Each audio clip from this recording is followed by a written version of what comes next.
Good morning students and sarcomere की structure के बाद आज हम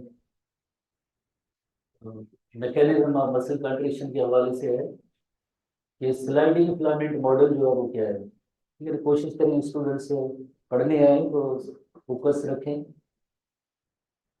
पढ़ने की कोशिश करें, दूसरों को पढ़ाने की कोशिश ना करें। ठीक है, ये ऐसे भी स्टूडेंट हैं जो रिकॉर्डिंग्स और उनके जोर है चैनल बना रहे हैं, उन पे ना हो, अपने अपने काम पे जो है ना वो फोकस रखें, तवज्जो करें। ठीक है, जो ऐसे काम करेंगे वो मुझे तो पूरा यकीन है और 25 ईयर से मेरा तजुर्बा भी है, ऐसे स्टूडेंट कभी भी कामयाब नहीं होंगे जो इन एक्टिविटीज में इन्वॉल्व होते हैं, शॉर्टकट्स और ये सब। The sliding filament model of muscle contraction, sliding filament of muscle contraction. ठीक है, जैसे कोई भी एक एक्टिविटी होती है उसको साइंटिस्ट जब भी आइडेंटिफाई करते हैं या डिस्कवर करते हैं, कोई ना कोई एक मॉडल के तौर पे उसको पेश करते हैं कि ये इस तरह से काम हुआ होगा या होता है या हो रहा है, तो उसे कहते हैं स्लाइडिंग फिलामेंट मॉडल जो मसल कॉन्ट्रैक्शन का। जैसे अगर हम अपने दोनों हाथों का एक एग्जाम्पल लें, जैसे ये थंब को अगर हम जेड लाइन अज्यूम करें, ये दोनों जेड लाइन है, और फिंगर्स को हम कहेंगे ये थिन और थिक फिलामेंट है। जेड लाइन की लोकेशन और देन जो है एक दूसरे के करीब आएंगे तो यकीनन एक दूसरे में ये स्लाइड करेंगे, स्लाइड करेंगे तो किसी भी फिंगर की साइज में कमी नहीं होगी, फिजिकली फिंगर्स तो वही सेम है, जस्ट सार्कोमियर की जो लेंथ में शार्टनिंग हुई उसे हम कहते हैं मसल कॉन्ट्रैक्शन कहते हैं। बिल्कुल इसी तरह से पर्सन Hugh Huxley and Jean Hanson ने ये मॉडल दिया था 1954 में। ऐसे क्वेश्चन नेम वाले या ईयर वाले रेयरली कभी कभार ऐसे आते रहते हैं टेस्ट में, तो हग्सले के तौर पे लफ्ज याद करें 1954, जिसमें इसने जो है ये मॉडल दिया था sliding filament model of muscle contraction. So according to this model या थ्योरी इसकी उनकी थी सार्कोमियर जस्ट शॉर्टन होते हैं ओनली एंड ओनली। कल जैसे हमने पढ़ा था सार्कोमियर की लेंथ में कमी होती है, शॉर्टनिंग होती है, उसे हम कहते हैं मसल कॉन्ट्रैक्शन कहते हैं। Thick and thin filaments do not themselves change their length. जैसे अभी हमने फिंगर्स का एग्जांपल लिया, किसी भी फिंगर की साइज में लेंथ में कोई कमी नहीं होती है, फिजिकली कोई चेंज नहीं होती है, जस्ट इनकी स्लाइडिंग होती है।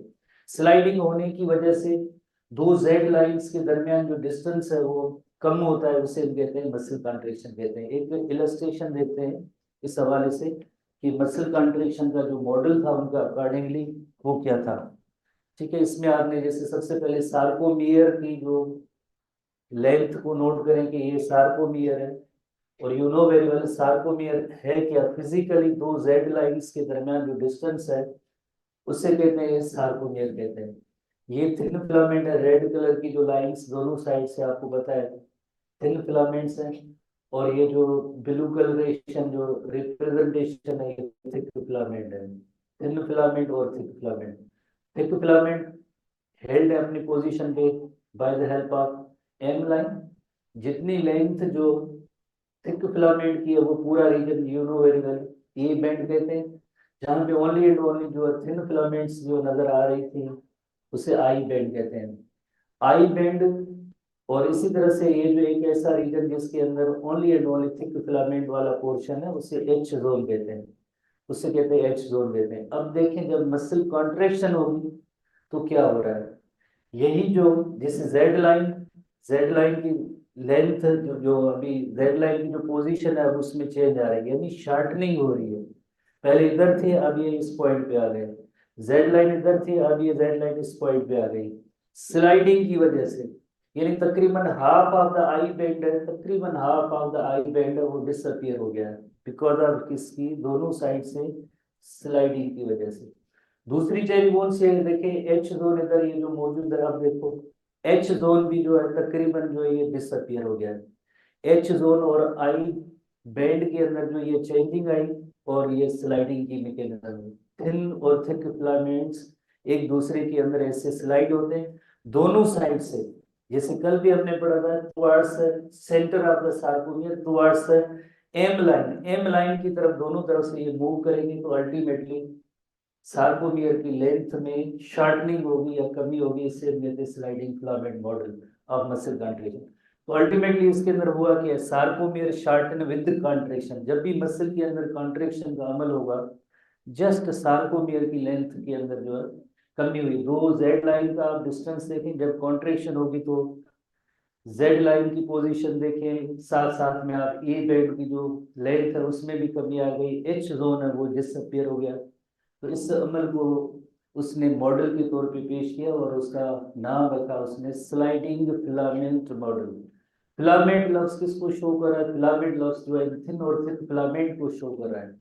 स्लाइडिंग, ये दोनों एक दूसरे के अंदर जो ऐसे स्लाइड होते हैं, जैसे हमने फिंगर्स का एग्जांपल लिया, स्लाइड होगी, जस्ट स्लाइड होगी, लेंथ में किसी में भी कमी नहीं होगी। रिलैक्सेशन होगी तो वापस जैसे सेम इसी पोजीशन पे सार्कोमियर की लेंथ वो रिस्टोर हो जाएगी।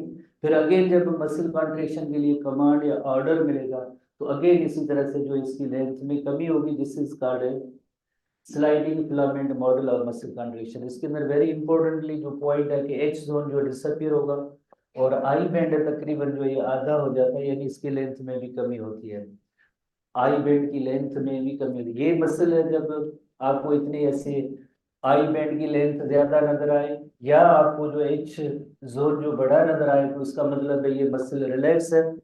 और जब एच जोन डिसअपियर नजर आए और कंपेरेटिवली जैसे आई पैड के अंदर भी कमी हो तो हम कहेंगे कि ये मसल जो है कॉन्ट्रैक्टेड मसल है, इस मसल के अंदर जो है कॉन्ट्रेक्शन हुई है, बिकॉज इसके अंदर आई पैड की लेंथ जैसे थोड़ी कमी है, बट मेन जो पॉइंट होती है इसमें जो एच जोन जो डिसअपियर होता है, ये एक इंडिकेशन या निशानी होती है कि भाई इसके अंदर जो मसल के अंदर कॉन्ट्रेक्शन हुई है। अदरवाइज जो एच रोल की जो है जरा लेंथ जो ज्यादा होती है रिलैक्स्ड मसल के अंदर।